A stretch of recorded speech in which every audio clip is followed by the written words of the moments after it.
The great lie of our generation is the phrase social media.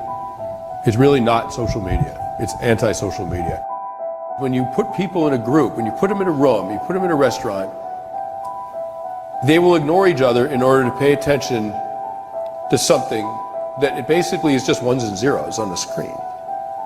Like if you saw 10 people, 10 friends, people who actually like each other, standing around all reading their own book, you would think these people need to be institutionalized, like there's something seriously wrong with them, right? That is not human behavior, that is not social behavior, and I think it's really costing young people psychologically.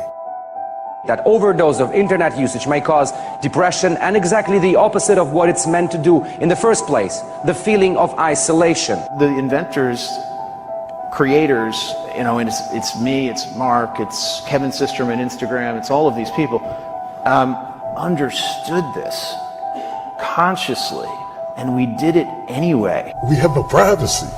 We have no peace. We have no off switch. You can't get away from it.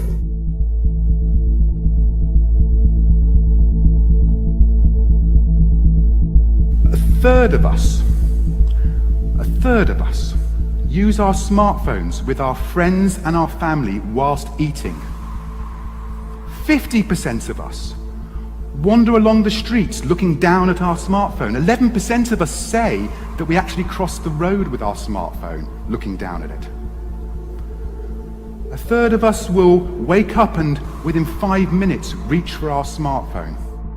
What you will see is an increase in suicide, an increase in depression, an increase in diabetes, cancer, and all of these other things, because what's happening is we're feeling more and more lonely, and we're relying on technology to help fill that void. The problem is that's what's causing it, just like the alcohol. I feel depressed, I have a drink, but now I'm even more depressed, I have another drink. It's exactly the same thing. And so what you will see is increases in suicide and mass murder, because the thing that produces mass murder and suicide is the same thing. You no longer feel like anybody cares about you, and you literally become antisocial.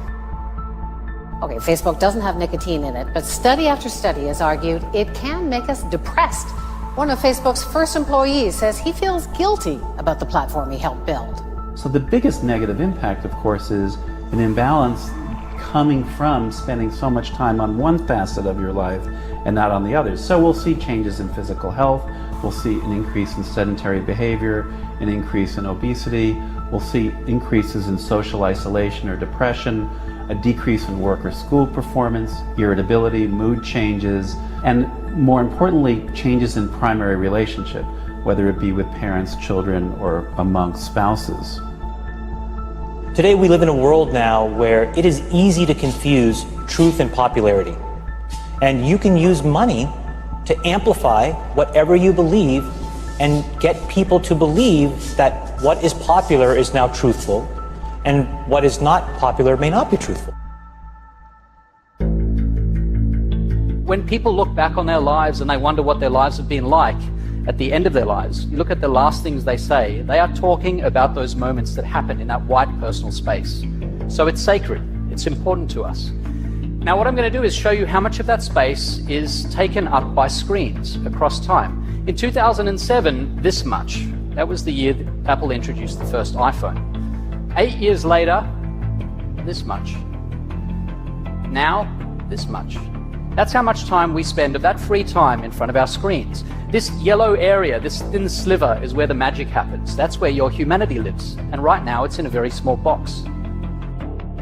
Before cell phones were introduced, who would have ever believed if you told them that you were going to get to a point in human history where it is totally common to see people staring at electronic screens while they're all sitting together at a dinner table. They're just staring at this electronic screen, and that screen is compelling. You know it, I know it. This thing is becoming a part of your life in a weird way that nobody anticipated. If it keeps going in the direction that it's going to get weirder in a way we never anticipated before. Now, I don't want to blame the device. It's not the smartphone's problem.